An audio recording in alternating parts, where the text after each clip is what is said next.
Hello everyone, নমস্কার সবাইকে। আশা করছি সবাই অনেক ভালো আছেন। আমিও ভালো আছি আপনাদের আশীর্বাদে। তো আজকে আমি সহ আমার 3জন বোনকে নিয়ে চলে গেছিলাম আমাদের এখানে কাছেই অনেক পরিচিত গাছবাড়িয়া লোকনাথ ধামে।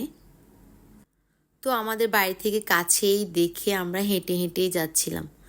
তো আমরা চলে এসেছি। খুব সুন্দর একটা জায়গা আর খুব শান্তিরও একটা জায়গা। তো আমরা যাব সেটা বাবাকে আগে থেকে জানিয়ে দিয়েছিলাম। তো গিয়ে দেখি বাবা আমাদের জন্য খিচুড়ি রান্না করছে।